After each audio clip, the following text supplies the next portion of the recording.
देखो संख्याएं हमें पढ़ना है। संख्याएं का मतलब नंबर सिस्टम में हमें दो संख्याएं दो प्रकार में बांटा गया, एक वास्तविक संख्या बांटा है और दूसरा है काल्पनिक संख्याएं। काल्पनिक संख्याएं में अंडर रूट -1, अंडर रूट में कोई संख्या हो तो उसे हम काल्पनिक संख्या कहते हैं। अंडर रूट में कोई माइनस संख्या हो तो उसे हम क्या कहते हैं, काल्पनिक संख्या। तो हमें यह पढ़ना है नहीं, हमें क्या पढ़ना है, सिर्फ वास्तविक संख्या पढ़ना है, रियल नंबर पढ़ना है। तो रियल नंबर किसे कहते हैं, इमेजिनरी, यानी इस संख्या को छोड़ दें और जो भी संख्या हम लोग सोच सकते हैं वह सभी संख्याएं कहाँ होती हैं, वास्तविक संख्याएं होती हैं। दशमलव भी वास्तविक संख्याएं होती हैं। जैसे 1 और 2 के बीच में देखें तो बहुत सारी संख्याएं हो, 2 और 3 के बीच में देखें तो बहुत सारी संख्याएं हैं। इसी प्रकार -1 और -2 के बीच में बहुत सारी संख्याएं हैं। तो इस वास्तविक संख्याओं को दो भागों में बांटा गया, एक बांटा गया है पूर्णांक में और दूसरा का बांटा गया है दशमलव संख्या में।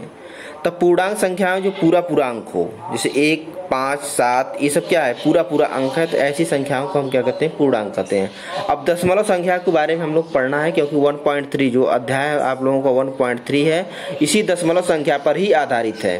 तो दशमलव संख्या मैंने लिखा गया पॉइंट, यानी 0.123 या 0.333, 0.72812, ये क्या है, दशमलव वाली संख्याएं होती हैं। तो दशमलव वाली संख्याओं को हम लोग किस प्रकार बांटते हैं, दो प्रकार में हम दशमलव संख्या को बांट सकते हैं।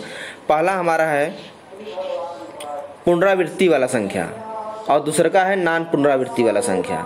ठीक है, दो होते हैं, पुनरावृत्ति वाले संख्या और नान पुनरावृत्ति वाले संख्या है। तो नान पुनरावृत्ति वाले संख्या को हम क्या कहते हैं, एक नाम से और जानते हैं, इसे कहते हैं अनअवसारी अनावर्ती कहते हैं, यानी अनअवसारी अनावर्ती कहते हैं। पुनरावृत्ति वाले संख्या जैसे 1/0.5 है। ठीक है, 0.5 क्या है, इसको हम 1/5 लिख सकते हैं, 1/2 लिख सकते हैं। तो काटेंगे तो कितना आएगा, 0.5 आएगा। तो यह क्या है, पुनरावृत्ति वाली संख्या है कि नहीं है। हम क्योंकि 0 आगे बढ़ा सकते हैं ना, क्योंकि इसके आगे महत्व तो है नहीं। तो ये 0 को हम क्या करेंगे, हटा भी सकते हैं। तो 0 को हम क्या कर सकते हैं, हटा भी सकते हैं। तो देखते हैं पुनरावृत्ति वाले में दो प्रकार के होते हैं। पुनरावृत्ति वाली संख्याएं दो प्रकार की होती है, एक होती है शांत होती है, दूसरा का क्या होती है, अशांत होती है। ठीक, तो शांत में संख्या जैसे हमने अभी बताया था, शांत संख्या क्या होती है, 1/2 को लिखे तो हमारा क्या आएगा, 0.5 आएगा। ठीक है, इसी प्रकार 1/5 को लिखे तो हमारा क्या आएगा, 0.2 आएगा। तो ये क्या है, शांत हो गया, यानी एक संख्या या दो संख्या के बाद या तीन संख्या के बाद या चार संख्या के बाद एक निश्चित संख्या के बाद क्या होती है, शांत हो जाती है, यानी आगे नहीं कटती है, पूरी कट जाती है संख्याएं। तो क्या कहलाती है, शांत संख्या। अशांत संख्या में एक सिंपल सा एग्जाम्पल हम ले सकते हैं, 1/3। 1/3 को हम देखते हैं तो काटते हैं तो हमारा 0.3333 एन सो आने आता रहता है। ये अशांत संख्याएं होती हैं। क्या होती हैं, अशांत संख्याएं होती हैं। तो इसमें पुनरावृत्ति वाली संख्याएं में हमारा शांत और अशांत दोनों संख्याएं आ जाएंगी। ठीक है, तो हम इसे क्या कहते हैं, टर्मिनेट कर सकते हैं। जैसे हमारा लिखा गया था यहीं पर अभी 0.333 एन सो वन लिखा गया, तो इसको हम क्या करेंगे, 3 को हटा देंगे, पूरे 3 को हटाकर सिर्फ एक 3 लिख देंगे, यानी 0.3 के ऊपर हम बार लगा देते हैं। तो यानी आगे वाली जो संख्या, ये सब संख्याएं हैं, इसको हम क्या किए, हटा दिए, यानी टर्मिनेट कर दिए। तो पुनरावृत्ति वाली संख्या को हम टर्मिनेटिंग संख्या भी कहते हैं। ठीक है, आगे हम बढ़ते हैं और टर्मिनेटिंग संख्या को हम क्या लिख सकते हैं, आप लोग को पता है कि हम लिख सकते हैं क्या, सभी पुनरावृत्ति संख्याओं को p/q के रूप में लिखा जा सकता है। तो यानी जितना भी पुनरावृत्ति वाली संख्याएं होती हैं, यानी टर्मिनेटिव संख्या होती है, वह क्या होती है, परिमेय संख्या होती हैं। क्या होती हैं, परिमेय संख्या होती हैं। जैसे 22/7 या 0.333 को हम लिख सकते हैं 3, इस तरह हम क्या कर सकते हैं, यह हमारा क्या है, परिमेय संख्या। अशांत संख्या, अशांत कर रहे हैं, नान पुनरावृत्ति वाली संख्याएं। नान पुनरावृत्ति वाली संख्याएं वह संख्याएं होती हैं जो कि नॉन रिपीटिंग होती है, नॉन टर्मिनेटिंग होती है। यानी कहने का मतलब 0.1231567 कहने के एन सो वन, यानी किसी भी संख्या का पुनरावृत्ति नहीं हो रही है। कहने का मतलब किसी एक निश्चित अंतराल में किसी संख्या की पुनरावृत्ति नहीं हो रही। जैसे यहाँ पे हमने लिखा था, आप लोगों को एक सिंपल सा एग्जाम्पल ले सकते हैं कि हमारा 1/7 का मान हमारा क्या होता है, 1/7 का मान होता है 0.142857। ठीक है, यह संख्या जो है कि 3 3 6 के बाद फिर से यही संख्या आने लगती है। तो इसको हम क्या कहते हैं, रिपीटेशन वाली कहते हैं, रिपीट करने लगती है एक निश्चित अंतराल के बाद। लेकिन हम देखते हैं कि बहुत सारी संख्याएं हैं जो कि रिपीट नहीं करती हैं।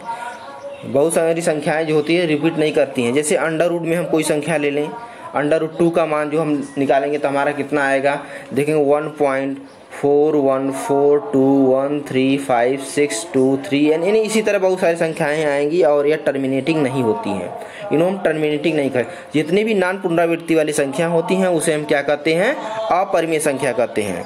तो एक सवाल बनता है कि हमारा जो 22 पाई है, हमारा जो एक सवाल बनता है पाई, क्या बनता है, पाई। पाई क्या परिमेय संख्या है?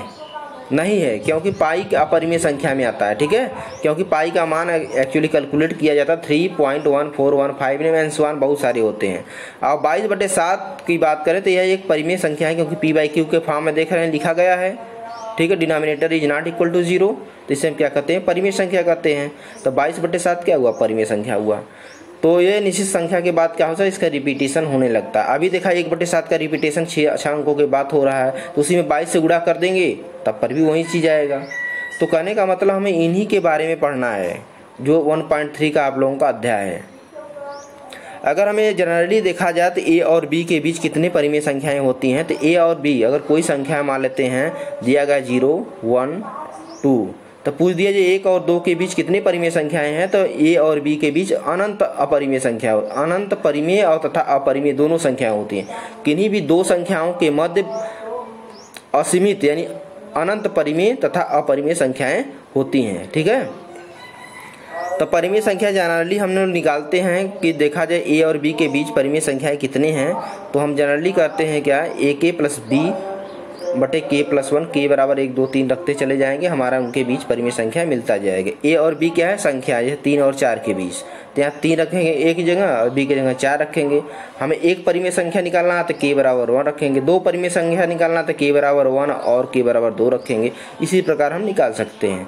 और अपरिमेय संख्या की बात करें तो ए और बी के बीच हम बहुत सारे अपरिमेय संख्या लिख सकते हैं। जैसे 3 और 4 के बीच अपरिमेय संख्या लिखना है तो 3 पॉइंट लगा दीजिए 1 0 1 0 3 9 1 9, जो भी मन आए लिखते चले जाइए। दूसरा का लिखना 3 2 5, यानी अपने मन से जो भी मन करे लिखते चले जाइए, तो बहुत सारी अपरिमेय संख्याएं होगी।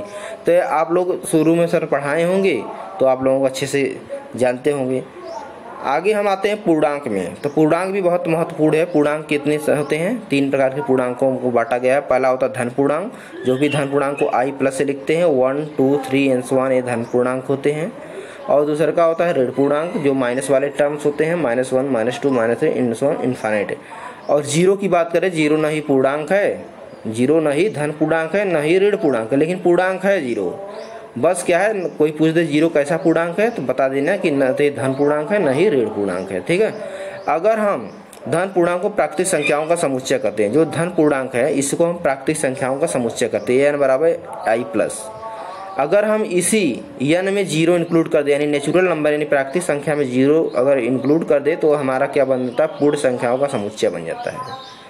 आप लोग सम संख्याएं जानते हैं किसे कहते हैं, सम संख्याएं किसे कहते हैं, जो संख्याएं पूर्णतः 2 से विभक्त हों सम संख्याएं करते हैं, जैसे 0 2 4 6 8, ये सब क्या है, सम संख्याएं हैं।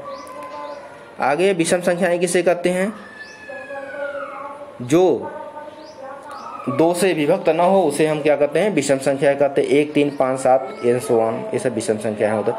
एक सबसे बड़ी बात आती है जीरो। जीरो कैसा संख्या है, तो ये हमेशा याद रखना, जीरो क्या है, सम संख्या है। सम संख्या का मतलब इवन नंबर है, ठीक है, इसे याद रखना। ये प्रॉपर्टी लिखा गया है, इसे आप लोग समझकर याद देख लीजिएगा। आगे है पॉजिटिव इंटीजर्स में हम लोग बांटते हैं हमारा प्राइम नंबर, जिसे हम कहते हैं अभाज्य संख्या है, भाज्य संख्याएं और एक। तो भाज्य संख्याएं क्या होती हैं, जिन संख्या के 2 गुणनखंड हो अभाज्य संख्याएं कहलाती हैं। जैसे 2 के 2 ले लें, 2 संख्या का तो 1 होगा और उसका स्वयं होगा।